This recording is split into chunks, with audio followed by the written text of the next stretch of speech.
Hi guys, कैसे हो आप सब। आशा करता हूँ कि आप सब बढ़िया ही होंगे। लेकिन जो मार्केट का दुर्दशा है उससे तो मुझे नहीं लगता कि बहुत सारे जन जो कि बढ़िया होंगे उनको थोड़ा सा तो पैनिक हो ही रहा होगा, टेंशन हो ही रहा होगा।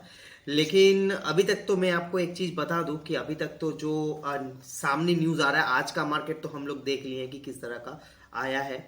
ऊपर से जो यूएसए का जो मार्केट है जो कि ओपन हो चुका है, यूरोपियन मार्केट भी ओपन हो चुका है।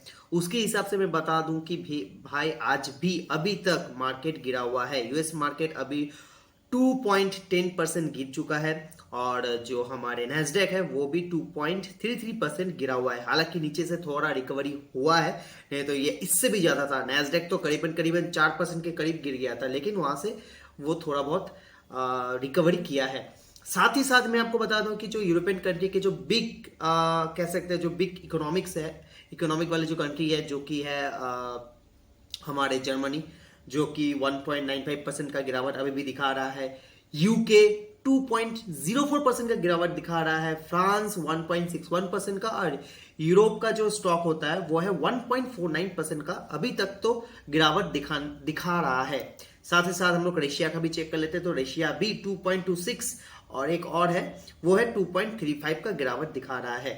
साथ ही साथ हमारा आज का दिन का तो बहुत ही खतरनाक गिरा था। उसमें से जो सबसे ज्यादा गिरा था जैसे कि निफ्टी 50, तो भाई 2.68% का गिरावट हमको देखने को मिला।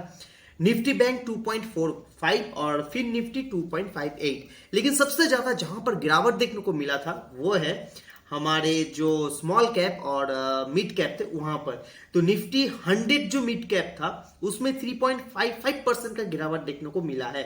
साथ ही साथ निफ्टी स्मॉल कैप 100 कंपनीज में 4.57, यानी कि स्मॉल कैप में और ज्यादा गिरावट देखने को मिला है।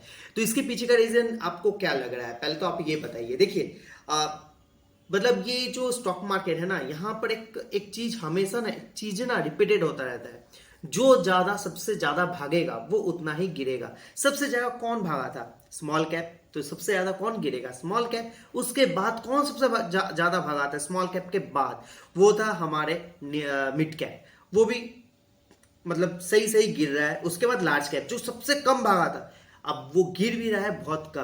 तो ये आपको नॉलेज आपको दे रहा है। यानी कि आपको इससे क्या पता चलता है कि चढ़ती जब मार्केट है ना, जब मार्केट ऊपर जाता है उससे आपको ज्यादा कुछ नॉलेज नहीं मिलेगा। नॉलेज तभी मिलता है जब मार्केट गिरता है। तो पैनिक नहीं होना है। गिरता हुआ मार्केट से आप नॉलेज गैदर कीजिए, क्योंकि आपको कुछ ना कुछ ये मार्केट सिखाएगा।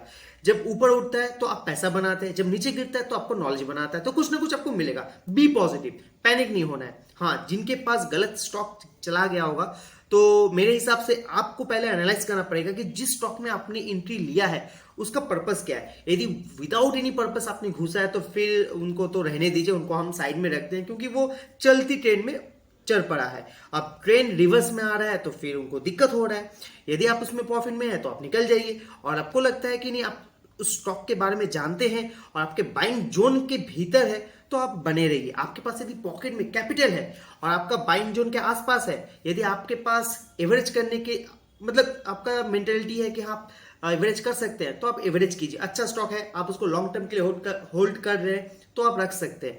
और यदि आपको लगता है कि नहीं, बाइंग जोन के आसपास में है, हम निकल जाते हैं और नीचे गिरेगा तो फिर मैं उसको उठाऊंगा, तो वो आप कर सकते हैं। वो आपके हिसाब से आप देख लीजिए, क्योंकि आपका स्टडी प्रॉपर होना चाहिए। मैं क्या कह रहा हूं, दूसरे क्या कह रहे हैं, उसको सिर्फ सुनना है, लेकिन डिसीजन आपका रहना है। आपका खुद का स्ट्रेटेजी होना होगा, आपका खुद का नॉलेज होना चाहिए, तब जाकर इस मार्केट से आप बहुत ढेरों सारा पैसा आप लॉन्ग टर्म में कमा सकते हैं। लेकिन खुद का जो स्टडी है वो मतलब होना ही चाहिए। देखिए अभी क्या है कि मार्केट गिर रहा है। अब जब जैसी मार्केट गिर रहा है, यहां से पकड़ के चल सकते हैं कि 50% लोग भाग जाएंगे, ठीक है ना, मार्केट को गाली देते हुए भाग जाएंगे। कुछ लोग प्रॉफिट करके भाग जाएंगे, लेकिन भाग तो जाएंगे। उसमें से कुछ ही लोग इस मार्केट में फिर वापस आएंगे।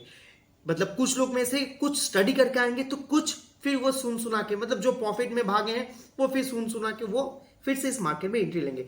लेकिन आज नहीं तो कल जो सुन के आ रहे हैं ना, वो आज नहीं तो कल वो लॉस करेंगे ही करेंगे। उनका भी दिन आएगा। बहुत कम जन है जो कि इस मार्केट से पैसा निकालने के बाद फिर ये दोबारा नहीं आते। बहुत कम जन होते हैं जिनका लालच कंट्रोल में है, वही ये कर पाते हैं, अदरवाइज ये नहीं कर पाते हैं, ठीक है ना। तो देखिए घबराना नहीं है, नॉलेज अब इकट्ठा कीजिए। जब मार्केट गिर रहा है वहां से आपको बहुत कुछ जानने को मिलेगा। जो बड़े बड़े इन्वेस्टर है ना, वो बैठे रहते हैं कि कब मार्केट गिरेगा, जैसे ही मार्केट गिरेगा ना तो उनका जो एक्चुअल वैल्यू होता है ना वो आ जाता है। मतलब जो प्राइस अभी देख रहा है वो एक्चुअल वैल्यू में नहीं है, वो बहुत ऊपर जा चुका है। तो कोई इन्वेस्टर ऊपर वाला प्राइस से वो खरीदते नहीं है। क्या खरीदते हैं, जब वो नीचे आता है तब वो खरीदते हैं। तो वो अपना एक्सेल सीट बनाए होंगे, उनका स्टॉक होगा, उस स्टॉक में वो अभी एंट्री लेंगे। अब वही लोग जब